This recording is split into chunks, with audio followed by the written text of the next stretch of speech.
ଭଗବାନ ଶ୍ରୀକୃଷ୍ଣଙ୍କ ପ୍ରତ୍ୟେକଟି ଲୀଳାରୁ କିଛି ନା କିଛି ଶିକ୍ଷା ମିଳିଥାଏ, ଯାହାକି ଆମ ଜୀବନକୁ ସୁନ୍ଦର ଭାବରେ ଗଢ଼ି ତୋଳିବା ପାଇଁ, ପ୍ରତ୍ୟେକ ପରିସ୍ଥିତିକୁ ସାମ୍ନା କରିବା ପାଇଁ ଏବଂ ଜୀବନରେ ସଫଳ ହେବାକୁ ବହୁତ ସାହାଯ୍ୟ କରିଥାଏ।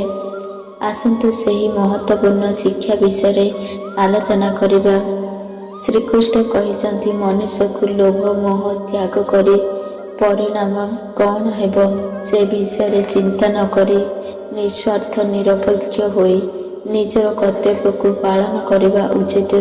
ଯେପରି ପ୍ରକାଶ ଜ୍ୟୋତି ଅନ୍ଧାରକୁ ଆଲୋକିତ କରିଥାଏ, ଠିକ୍ ସେହିପରି ସତ୍ୟ ମଧ୍ୟ ଚମକିଥାଏ। ସେଥିପାଇଁ ମନୁଷ୍ୟକୁ ସର୍ବଦା ସତ୍ୟର ପଥକୁ ଅନୁସରଣ କରିବା ଉଚିତ। ଯେଉଁ ମନୁଷ୍ୟ ଭିତରେ ଜ୍ଞାନର ଅଭାବ ଥାଏ ଏବଂ ଭଗବାନଙ୍କ ଉପରେ ବିଶ୍ୱାସ ନଥାଏ, ସେହି ମନୁଷ୍ୟ ଜୀବନରେ କେବେ ସୁଖ ଓ ସଫଳତା ହାସଲ କରିପାରେ ନାହିଁ।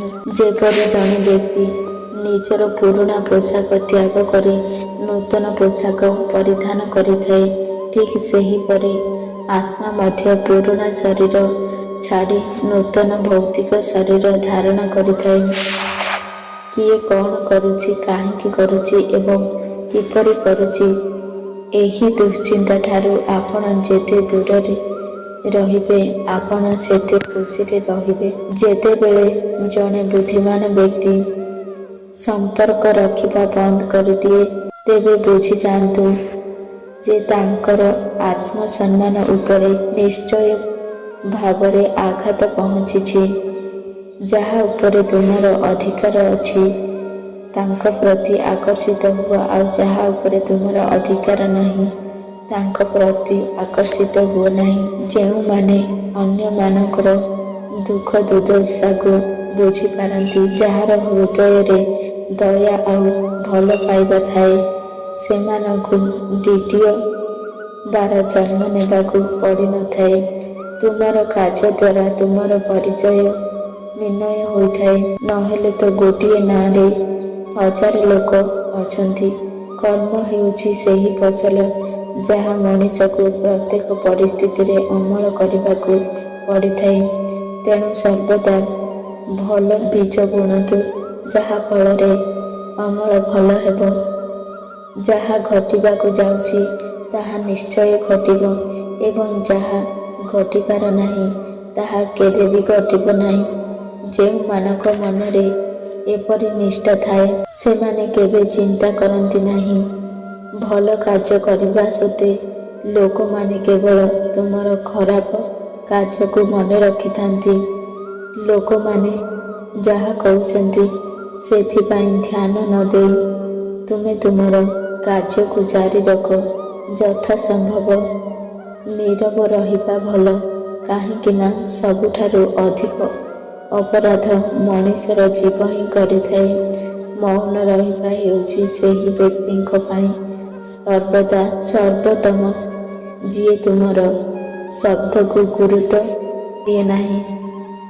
ସମୟ ସହିତ ପରିବର୍ତ୍ତନ ହୁଅ କିମ୍ବା ସମୟକୁ ପରିବର୍ତ୍ତନ କରନ୍ତୁ। ସମୟକୁ ଦୋଷ ଦିଅ ନାହିଁ। ପ୍ରତ୍ୟେକ ପରିସ୍ଥିତିରେ ଚାଲିବା ଶିଖନ୍ତୁ। କିଛି କାମ ବିଷୟରେ ଚିନ୍ତା କରିବା ଠିକ୍ ଅଟେ, କିନ୍ତୁ ଚିନ୍ତା କରିବା ଉଚିତ ନୁହେଁ ଯେ ସେ କାମ ହିଁ ନଷ୍ଟ ହୋଇଯିବ। ଉତ୍ତମ ଉଦ୍ଦେଶ୍ୟରେ କରାଯାଉଥିବା କାର୍ଯ୍ୟ କଦାପି ନଷ୍ଟ ହୁଏ ନାହିଁ ଏବଂ ଏହାର ଫଳ ତୁମକୁ ନିଶ୍ଚୟ ପ୍ରାପ୍ତ ହୋଇଥାଏ।